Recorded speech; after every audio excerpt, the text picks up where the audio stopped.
Step right up and see the monster!" That's what they yelled when they locked her in an iron cage.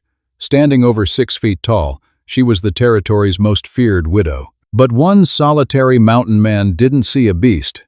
He saw his future bride. This is her true story. The year was 1878, and the frontier town of Bitter Creek, Wyoming, was a place where mercy was as scarce as clean water. It was a sprawling, lawless settlement, born from a brief silver boom, now heavily populated by desperate men, opportunistic gamblers, and those looking to disappear from their pasts. Amidst the saloons, the dusty thoroughfares, and the constant hum of survival, a horrific spectacle was unfolding in the town square. In the dead center of the muddy street, baking beneath the unforgiving afternoon sun, sat a rusted iron circus cage. It was the kind of reinforced wagon typically reserved for hauling grizzly bears or mountain lions captured in the wild. But the creature inside was no animal. It was a woman. Her name was Hester Pruitt. At 24 years old, she was a striking, imposing figure. Hester stood 6 foot 3 inches tall, with broad shoulders forged by years of back-breaking farm labor, and a sturdy, powerful frame that dwarfed the average man. Her thick, dark hair was matted with dust and sweat, hanging in tangles over a face that, beneath the dirt and exhaustion, possessed a stark, undeniable beauty. But the people of Bitter Creek didn't see beauty. They saw an anomaly. They saw a giantess. And in their ignorance, they saw a monster. Hester's tragedy had begun 2 years prior. She had traveled west with her husband, Thomas Pruitt, a gentle but physically frail bookkeeper from Ohio who had dreamed of claiming a homestead.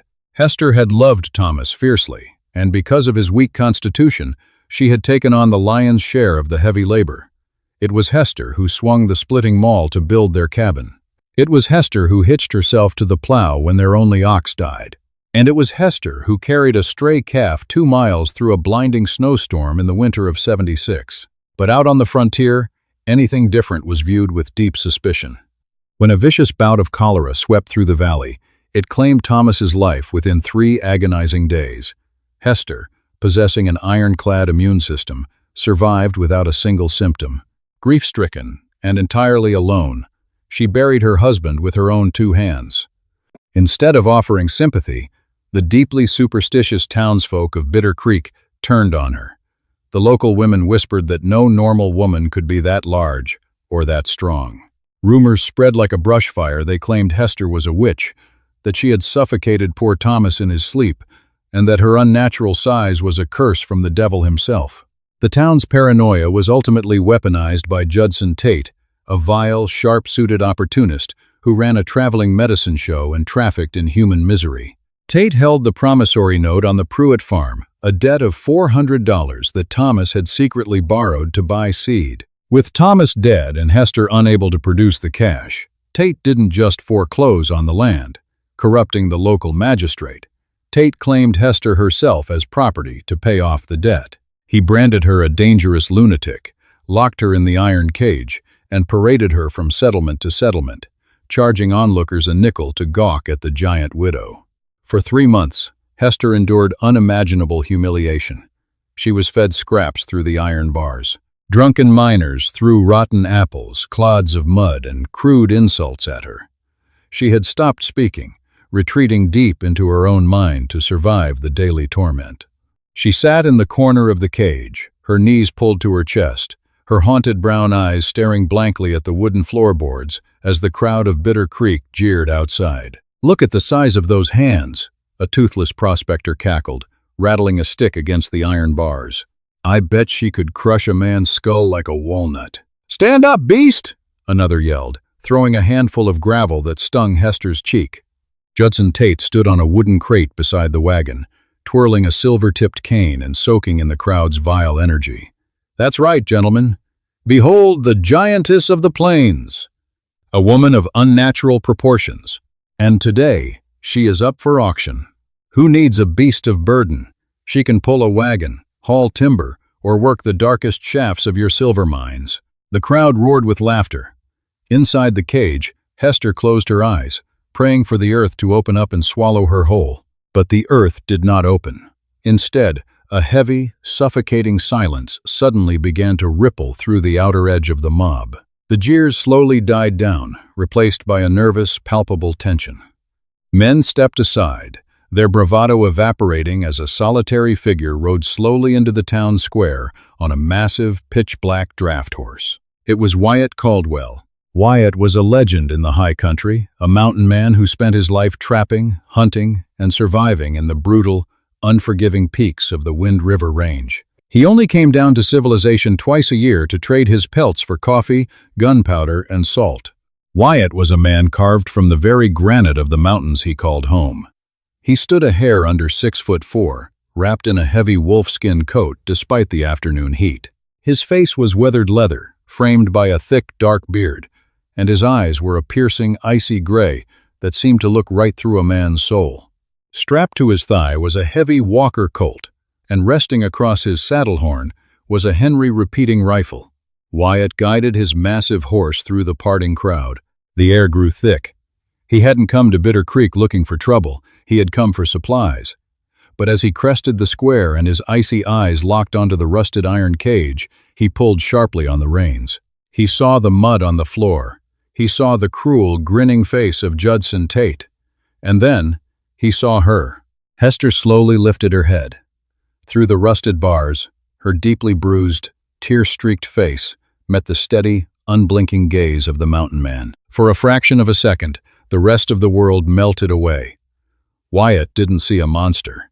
He didn't see a beast of burden. He saw a fiercely strong, devastatingly broken woman whose profound dignity was surviving a living hell. A dark, dangerous storm brewed in Wyatt's gray eyes.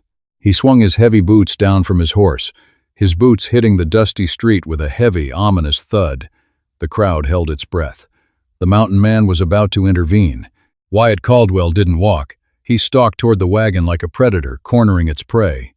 The crowd parted so quickly that a few men stumbled over their own feet, trying to get out of his way. Even Judson Tate, usually a master of arrogant bluster, felt his throat go dry as the towering mountain man approached the auction block.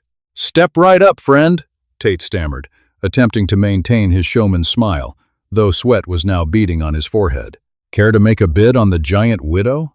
She's got the strength of 2 oxen and—" "Shut your mouth," Wyatt said. His voice wasn't a shout.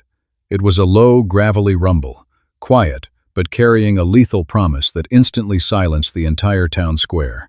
Wyatt stepped up to the cage. He ignored Tate entirely, bringing his face inches from the iron bars. He looked closely at Hester. He saw the angry red welts on her wrists, where heavy chains had rubbed her skin raw. He saw the hollows of her cheeks, the signs of starvation and profound dehydration. "They feed you, ma'am?" Wyatt asked, his voice softening slightly. "Meant only for her." Hester blinked, startled by the unexpected gentleness in the giant stranger's tone. It had been months since anyone had spoken to her with an ounce of humanity.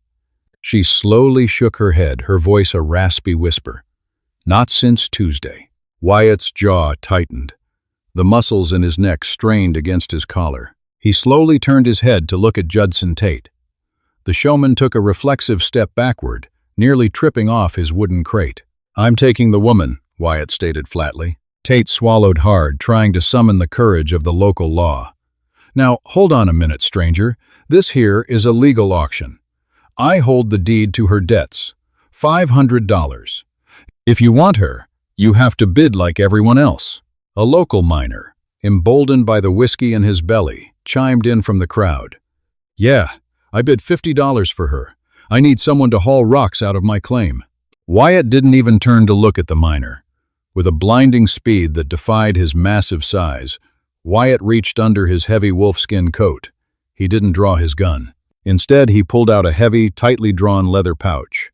He tossed it through the air. It hit Judson Tate square in the chest with a heavy, metallic thud, knocking the wind out of the smaller man. Tate fumbled with the pouch, nearly dropping it into the mud before tearing it open. Tate's eyes bulged. The crowd gasped. Inside the pouch was pure, unminted mountain gold thick. Heavy nuggets and dust worth well over $2,000. It was a fortune. It was enough to buy the entire town block, let alone a single fraudulent debt. "That clears her debt," "And it buys the cage," Wyatt said, his voice dropping another octave. "Now, hand over the key."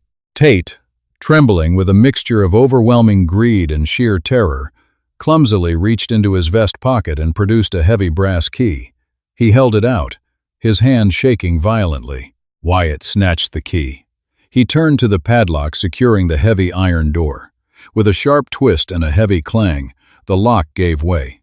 Wyatt pulled the heavy iron door open. It shrieked on its rusted hinges, a sound that seemed to symbolize the breaking of Hester's long nightmare. The crowd watched in stunned silence. This wild, terrifying mountain man had just spent a king's ransom on the town's pariah. Wyatt stepped halfway into the stifling heat of the cage. He didn't reach for Hester or try to drag her out. He simply unbuttoned his heavy wolfskin coat, slid it off his massive shoulders, and held it out to her. "Come on out into the sun, Mrs. Pruitt," Wyatt said gently. "You're done in there." Hester hesitated. Her heart hammered against her ribs like a trapped bird. She looked at the heavy coat, then up into Wyatt's piercing gray eyes. She saw no mockery there, no fear, no cruel intentions. For the first time in 2 years, she saw absolute safety.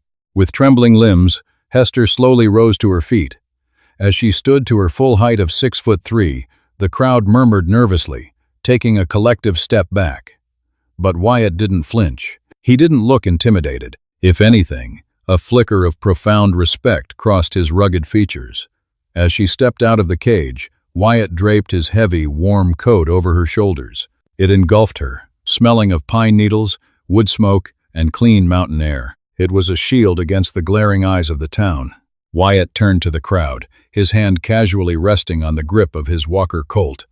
"If any man here speaks a foul word to this woman, or looks at her sideways before we ride out of this town, I will personally ensure they don't live to see the sunset. Do we have an understanding?" Silence reigned in Bitter Creek. Even the most hardened outlaws cast their eyes down to the dirt. Wyatt turned back to Hester. "My horse is at the livery. Let's get you a hot meal and a bath, ma'am." He led her away from the square, leaving Judson Tate clutching a fortune in gold, yet somehow looking utterly defeated. They walked in silence to the town's boarding house. Wyatt paid the innkeeper an exorbitant sum to heat a bath and cook a massive steak dinner, standing guard outside the washroom door like a sentinel the entire time. An hour later, Hester emerged.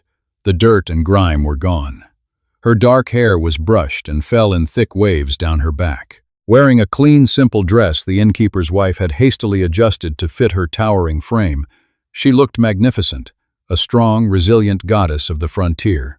She found Wyatt sitting at a corner table in the empty dining room, 2 plates of steaming food between them. She sat across from him, her hands folded tightly in her lap. "Why did you do it?" Hester finally asked, her voice cracking. "You gave that horrible man a fortune. You don't even know me." Wyatt took a slow sip of black coffee. He looked at her, his expression unreadable but entirely focused. "I know enough, Mrs. Pruitt. I've lived in the high country for 10 winters. You learn to recognize when an animal is born to run free, and when it's being broken by a cage it doesn't belong in. You didn't belong in that cage. This town, they're afraid of you because you're stronger than their men, and braver than their women." Hester felt a hot tear slip down her cheek. "I have no money to repay you, Mr. Caldwell. I am completely destitute.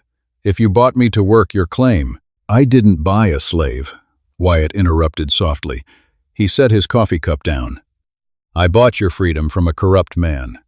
What you do now is your own choice." He reached into his pocket and slid a thick stack of greenbacks across the table. "There's $500 here. Tomorrow morning the stagecoach leaves for Denver. You can get on it. You can start a new life, open a dress shop, buy a farm. Nobody in Denver knows you. You'll be safe." Hester stared at the money. It was more than she had ever seen in her life. She looked up at Wyatt, confusion battling with hope in her chest. "And if I don't get on the stagecoach?" Wyatt held her gaze, a rare, faint smile touching the corners of his mouth. "I have a cabin up in the Wind River Range. It's built of heavy timber, right on the edge of a crystal-clear lake. It's a hard life, Hester. The winters are brutally cold, and the isolation can break a weak spirit, but it's beautiful, and it's safe." He leaned forward slightly, his massive hands resting on the table. "I've been alone up there a long time. I don't want a worker. I'm looking for a partner. I'm looking for a wife. Someone who can stand the winter and stand beside me. I don't offer much in the way of high society, but I offer my name, my protection, and my absolute respect." Hester's breath hitched. A marriage proposal, just an hour after being freed from an iron cage. She looked at this giant of a man who had just traded a king's ransom to pull her out of hell, who now offered her all his wealth and the freedom to walk away. She pushed the stack of greenbacks slowly back across the table toward him. "I've had enough of towns, Wyatt," Hester whispered, her brown eyes blazing with a newfound, fiercely determined light. "When do we ride for the mountains?" They rode out of Bitter Creek, just as the dawn was painting the eastern sky in bruised shades of purple and gold. Wyatt had purchased a massive, deep-chested roan mare for Hester, a horse sturdy enough to comfortably carry her formidable frame. As the dusty, miserable shacks of the mining town faded into the distance behind them, Hester felt a physical weight lift from her broad shoulders. For the first time in 2 years, she was not a spectacle. She was simply a woman, riding alongside a quiet, steadfast man into the sprawling expanse of the Wyoming Territory. The journey to the Wind River Range was not a casual ride. It was a brutal, grueling ascent into the teeth of the wilderness. For the first 3 days, they spoke little.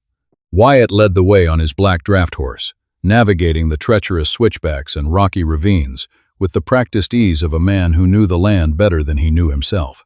Hester followed, her body aching from the saddle, yet her spirit soaring higher with every 1,000 feet of elevation they climbed. The air grew thinner, crisper, and laced with the sharp, intoxicating scent of blue spruce and melting snowpack. Wyatt proved to be a man of few words, but profound action. When they made camp, he didn't order her around. Instead, they fell into a natural, silent rhythm. While he tended to the horses and checked the perimeter, Hester built the fire and prepared their meager rations of hardtack and dried venison. He watched her work out of the corner of his eye, noting the effortless way she hefted heavy deadwood that would have strained the backs of 2 ordinary men. There was no judgment in his icy gray eyes, only a quiet, deepening respect. But the darkness of Bitter Creek had not entirely let them go. Judson Tate, nursing a bruised ego and an insatiable greed, had realized too late that a man who throws a pouch of unminted gold to settle a debt surely carries more of it in his saddlebags. Unable to stomach the thought of Wyatt walking away with both the giantess and a hidden fortune, Tate had emptied his pockets to hire the Galloway brothers, Clayton and Boyd. The Galloways were ruthless bushwhackers, men who made their living murdering solitary prospectors and stealing their claims. Tate paid them to track the mountain man, kill him, and bring back whatever gold he had left. Tate didn't care what they did to the woman. The ambush happened on the afternoon of the 4th day, as Wyatt and Hester navigated a narrow, treacherous defile, known to trappers as Dead Man's Pass. Steep granite walls rose on either side, casting deep, disorienting shadows. A sharp, deafening crack shattered the mountain silence. The bullet struck the granite wall mere inches from Wyatt's head, showering him with razor-sharp stone fragments. Before the echo even faded, Wyatt had thrown himself from his saddle, drawing his heavy Walker Colt in midair. "Get down!" Wyatt roared, slapping the hindquarters of Hester's roan to send it bolting out of the immediate line of fire. Hester hit the dirt hard, rolling behind a massive, moss-covered boulder. 2 more shots rang out, kicking up dust where she had just been. Above them, hidden in the crags of the eastern ridge, the Galloways were laying down a steady, suppressing fire. "Throw down your iron, mountain man!" Clayton Galloway's voice echoed down the canyon, twisted and mocking. "Toss your saddlebags out in the open, and maybe we'll let the freak live." Wyatt's face was a mask of cold fury. He returned fire, the boom of his Colt momentarily silencing the rifles above. "Stay down, Hester," he ordered, his eyes scanning the ridgeline. He grabbed his Henry repeating rifle from his saddle scabbard as his panicked horse trotted past. "I'm going to flank them." But as Wyatt moved to break from cover, a 4th shot rang out. Wyatt grunted, stumbling backward as a Winchester round grazed his upper thigh, tearing through leather and muscle. He fell heavily behind a deadfall of timber, his face pale, blood rapidly soaking his heavy trousers. Hester's heart stopped. She watched Wyatt grimace, desperately trying to apply pressure to his bleeding leg while keeping his rifle aimed upward. In that terrifying, agonizing second, the ghosts of her past rushed back. She saw her first husband, Thomas, pale and dying, while she was utterly helpless to save him. No, Hester thought, a primal, ferocious fire igniting in her chest. Not again, never again. The Galloways, sensing blood, began to scramble down the loose scree of the ridge, moving closer to finish the job. They were focused entirely on Wyatt, ignoring the woman they assumed was cowering in terror. They underestimated the giant widow of Bitter Creek. Hester didn't have a gun, but she had the wilderness, and she had her unnatural strength. Next to her boulder lay a fallen lodgepole pine trunk, easily 12 feet long and thick as a beer barrel. A normal man couldn't have budged it. Hester didn't just budge it. With a guttural cry that echoed off the canyon walls, she drove her heavy boots into the dirt, wrapped her massive arms around the trunk, and hoisted it from the earth. Boyd Galloway had just stepped out from behind a rocky outcropping, raising his rifle to take a killing shot at Wyatt, when a massive shadow fell over him. He turned, his eyes widening in absolute horror. Hester swung the massive pine trunk like a baseball bat. The timber struck Boyd squarely in the chest with the sickening crunch of breaking ribs. He was launched backward, his rifle flying into the ravine, before he hit the canyon wall and crumpled into an unconscious heap. Clayton Galloway spun around at the noise, his jaw dropping as he saw his brother leveled by the towering woman. He panicked, swinging his rifle toward Hester, but the distraction was all Wyatt needed. Propping himself up against the deadfall, Wyatt leveled his Henry rifle and fired a single, decisive shot. Clayton dropped his weapon, clutching his shattered shoulder, and fell to his knees, screaming in agony. The canyon went dead silent, save for the wind whistling through the pines. Hester dropped the massive log. She stood over 6 feet tall, her chest heaving, her dress torn, looking like an avenging angel of the mountains. She didn't look at the groaning outlaws. She ran straight to Wyatt. She knelt beside him, her large, gentle hands quickly assessing his wound. "It's a graze.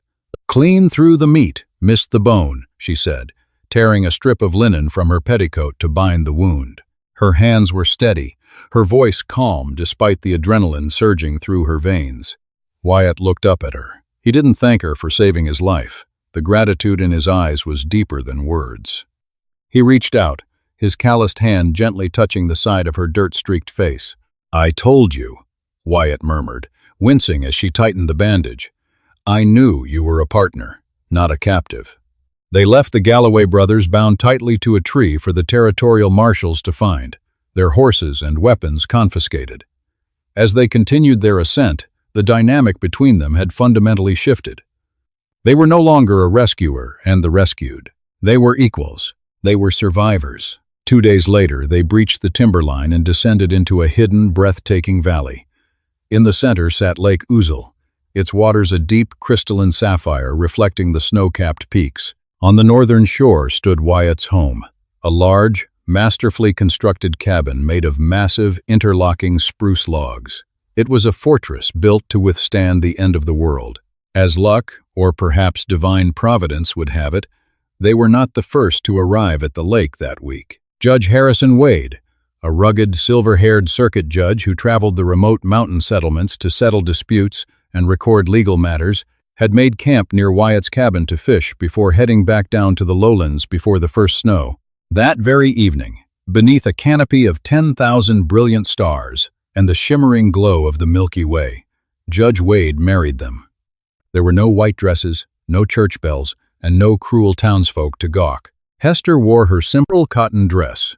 Wyatt wore his cleanest flannel. They stood on the edge of the freezing lake, holding hands.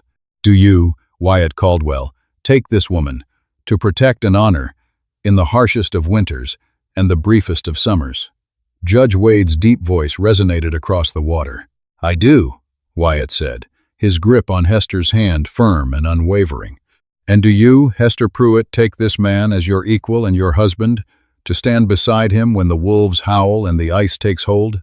"I do," Hester whispered, tears of profound relief and unexpected joy spilling over her lashes. Life at Lake Ouzel was incredibly hard, but for Hester, it was a paradise. The isolation that would have driven other women mad was a soothing balm to her wounded soul. Here, her size was not a curse. When the time came to harvest firewood for the impending winter, Hester stood shoulder to shoulder with Wyatt, swinging a heavy felling axe with devastating precision. They worked in tandem, chopping cords of wood, smoking venison, and patching the cabin roof. Wyatt never told her to rest or act like a lady. He treated her strength with reverence. In the evenings, by the roaring fire, the quiet mountain man would read to her from worn volumes of poetry, his deep voice filling the cabin with warmth, slowly melting the ice that had encased Hester's heart for 2 years. But the mountains are a jealous, unforgiving mistress. In mid-January, the infamous Great White Die-Up of 1879 struck the territory. It didn't just snow, the sky collapsed. For 9 days, a blinding, screaming blizzard buried the valley. The temperature plummeted to 30 degrees below zero. The wind tore at the cabin logs like a physical beast trying to get inside. On the 4th day of the storm, the nightmare returned. Wyatt's leg wound from the Galloway ambush, which had seemed fully healed, suddenly flared with a vicious, raging infection.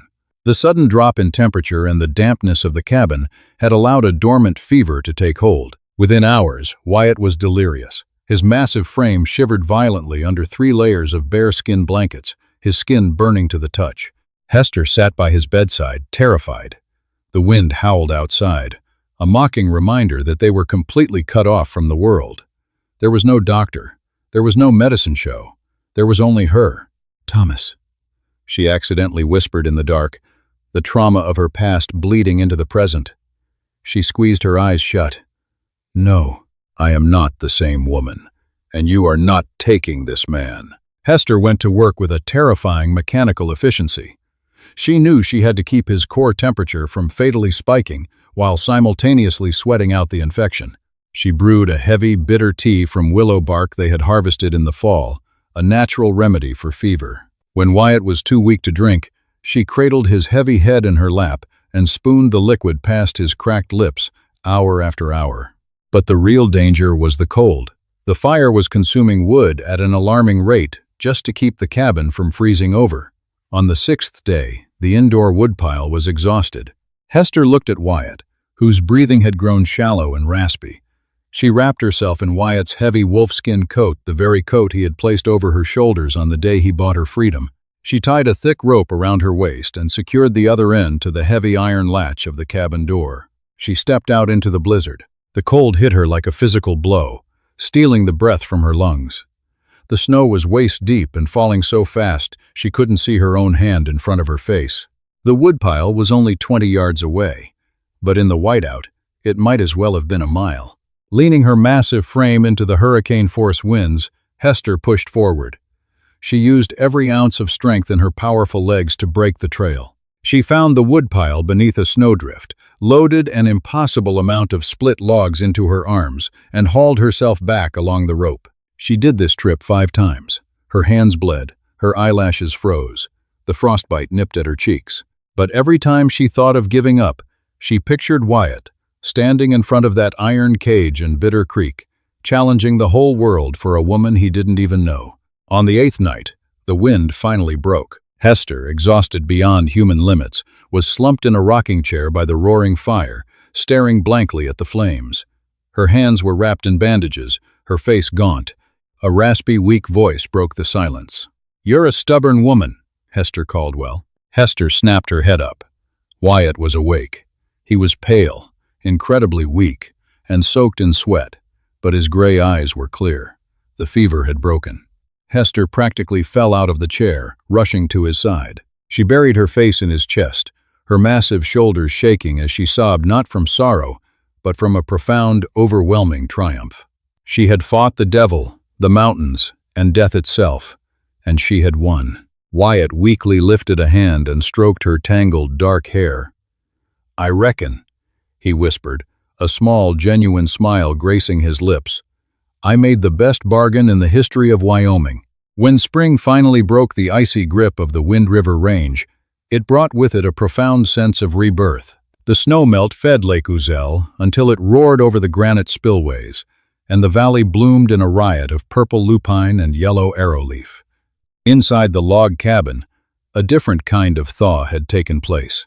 The brutal winter had forged Hester and Wyatt's marriage in the crucible of survival. They were no longer just partners of convenience.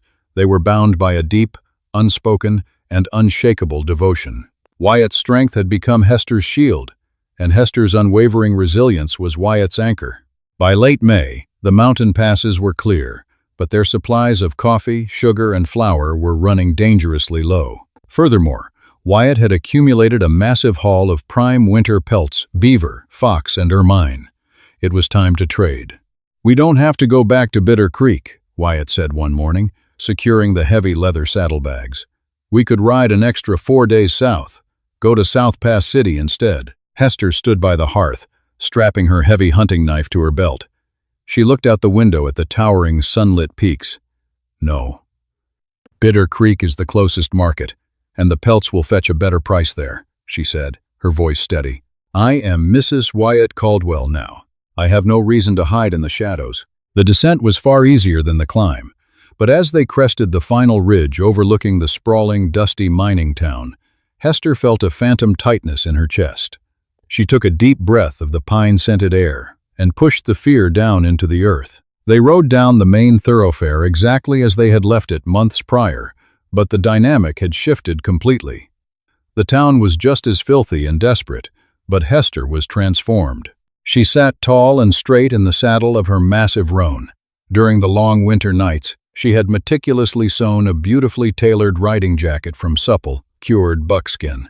Her dark, heavy hair was neatly braided and pinned beneath a wide-brimmed felt hat. Wyatt rode close beside her on his black draft horse, a heavy Winchester resting across his saddle horn, the very picture of lethal, quiet authority. The murmur started at the edge of town and rolled through the square like a dark, nervous wave.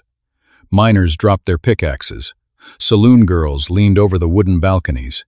Gamblers stepped out of the shadows. They recognized the towering woman. They remembered the rusted iron cage, but the woman riding before them was no beaten, starving creature. She was magnificent, radiating a quiet, formidable power that commanded absolute silence. Wyatt halted their horses in front of the town's largest mercantile. As he swung down to tie the reins, the bat-wing doors of the saloon next door banged open. A figure stumbled out onto the boardwalk, clutching a half-empty bottle of cheap, raw whiskey. It was Judson Tate. The former showman was a hollow shell of his former arrogant self. His sharp suit was ragged and deeply stained, his silver-tipped cane long gone. Word on the frontier traveled fast. Shortly after paying off the Galloway brothers, Tate had been robbed blind by a gang of road agents just outside of Laramie. He had lost the mountain gold, his wagons, and his livelihood. Now, he was reduced to sweeping saloon floors for liquor money. Tate wiped his mouth with a trembling hand, his bleary eyes struggling to focus on the massive horses. Then, he looked up and saw Hester. The color completely drained from Tate's sunken face. He let out a pathetic, strangled gasp, dropping his whiskey bottle into the mud where it shattered into a dozen pieces. He fell backward against the saloon wall, scrambling away like a cornered rat, utterly terrified that the mountain man and his giant bride had returned to exact a bloody vengeance. Hester didn't reach for her knife. She didn't yell or demand retribution. She simply looked down at the pathetic, trembling man from her saddle. The terror that had haunted her nightmares for 2 long years dissolved into nothing but profound, cold pity. He was a small, weak, broken man, and she was a giant of the high country. "You look like a man who has finally met the devil, Mr. Tate," Hester said, her voice carrying clearly across the dead silent street. "But the devil isn't here today. Only survivors." She turned her gaze away, dismissing him entirely from her life. Wyatt stepped out of the mercantile, followed by 3 nervous clerks carrying heavy sacks of supplies, terrified to make a mistake in front of the imposing mountain man. As the supplies were loaded onto their pack mule, a young woman, the wife of the town blacksmith, stepped tentatively off the boardwalk. She approached Hester's horse, holding a small, woven basket of fresh spring apples. Her hands shook slightly as she offered them up. "For the journey, ma'am," she whispered, her eyes full of awe and a desperate kind of respect. Hester smiled, a warm, genuine smile that illuminated her rugged features. She reached down with her large, capable hands and took the basket. "Thank you kindly." Wyatt swung back into his saddle, his icy gray eyes sweeping the crowd one last time. No one dared meet his gaze. The town of Bitter Creek had learned its lesson. "Ready, Mrs. Caldwell?" Wyatt asked softly. "Take us home, Wyatt," Hester replied. They turned their horses toward the northern trail, leaving the dust, the cruelty, and the ghosts of the lowlands behind them forever. They rode back toward the towering granite peaks of the Wind River Range, two giants of the frontier side by side, claiming a wild and beautiful world all their own. What an unforgettable ending. Hester didn't just survive the iron cage. She conquered her demons and found true love in the harsh Wyoming mountains. Wyatt and Hester proved that true strength isn't just about surviving the storm, it's about braving it together. If this true Western romance captured your heart, please like this video, share it with your friends, and subscribe to our channel for more incredible historical stories.